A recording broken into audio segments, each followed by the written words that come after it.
a particle moves along a circle of radius r. A particle move along a circle of radius r in such a way that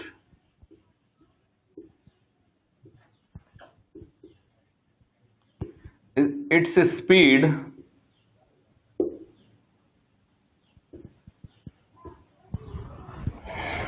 is given as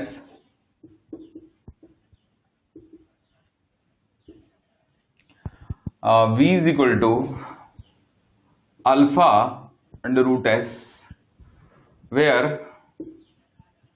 alpha is a constant, या k ले सकते हैं, k under root s, k better रहेगा, where k is a constant and s is the distance traversed by it.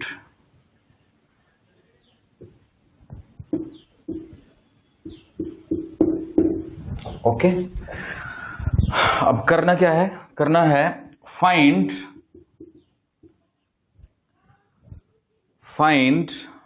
Angle between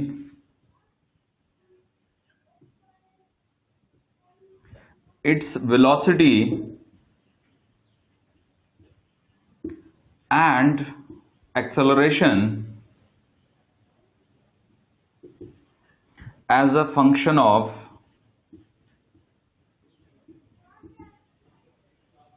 s. You have to find angle between velocity and acceleration as a function of s.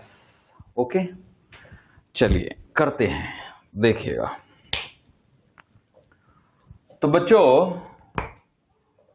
आप समझ सकते हैं कि आप AC calculate कर सकते हैं v²/r से। First of all capital R radius दी है तो हम यहाँ पे कैपिटल R ही लिख देंगे, because a particle moves along a circle of radius capital R।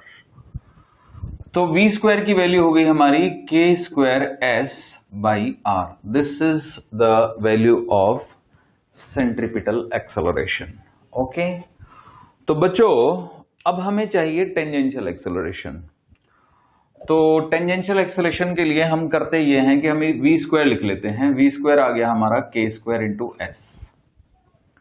अगर v की वैल्यू k√s है तो v² की वैल्यू k² इंटू s है। तो इसको डिफरेंशिएट करते हैं। अब किस रेस्पेक्ट में डिफरेंशिएट करेंगे, ठीक है रेस्पेक्ट में करेंगे। तो ये आएगा बच्चों 2v into dv/dt is equal to k² into ds/dt।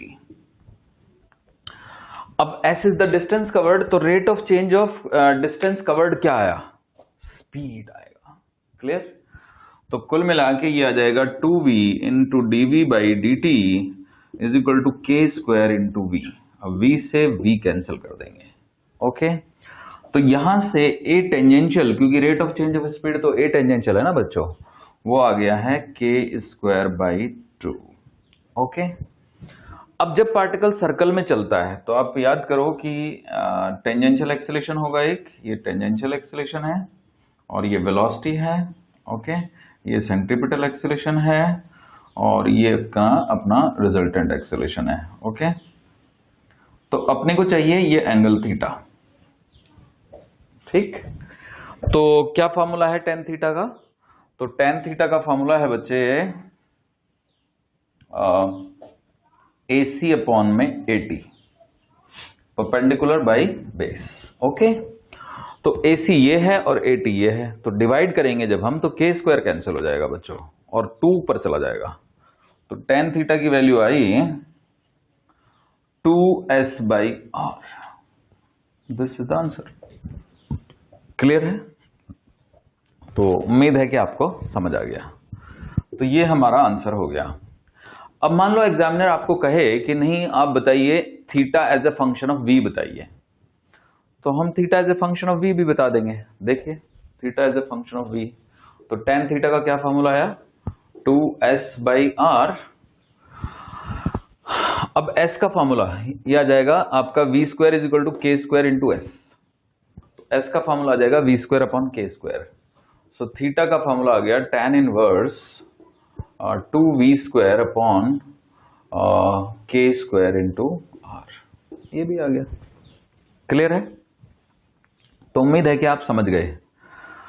और राइट, तो अब एग्जामिनर आपसे ये भी कह सकता है कि नहीं, आप जो है ना क्या कहते हैं, as a function of t बता दीजिए, as a function of t. तो बच्चों ध्यान से सुनो, ये टेंजेंशियल एक्सेलेरेशन है, तो tangential acceleration k square by 2 है, k स्क्वायर बाई 2 है। तो जो हमारी स्पीड है, speed as a function of t क्या आ जाएगी, तो v जो है वो आ जाएगा a टेंजेंशियल इंटू टी, यानी कि v का फॉर्मूला आ जाएगा आपका k square by 2 into T. तो v की जगह पे आप k square by 2 into T डाल सकते हैं। तो उससे आपका थीटा आ जाएगा tan इनवर्स, देखिए k स्क्वायर बाई 2 डालेंगे तो एक k स्क्वायर कैंसिल ही हो जाएगा, और ये 2 का स्क्वायर नीचे 4 आएगा, तो कहने का मतलब 4 नीचे आएगा और 2 ऊपर, तो नीचे 2 बचेगा। तो ऊपर बचेगा बच्चों k स्क्वायर बचेगा ऊपर, और t स्क्वायर बचेगा ऊपर, और नीचे बचेगा आपका 2r, k square t square by 2r। तो उम्मीद है कि आप समझ गए। ठीक है, तो I hope you got it. तो हम जैसा एग्जामिनर पूछेगा वैसा आंसर दे देंगे, इसमें क्या दिक्कत है। बस ये याद रखना है कि टेंजेंशियल एक्सेलेरेशन दिया हो तो स्पीड निकल जाती है। क्यों निकल जाती है? क्योंकि स्पीड का फॉर्मूला होता है speed is equal to initial speed plus a tangential into में t। ये फॉर्मूला होता है सर्कुलर मोशन में, राइट। क्योंकि स्पीड, अगर टेंजेंशियल एक्सेलेरेशन कांस्टेंट है तो tangential acceleration rate of change of speed ही तो है। ओके।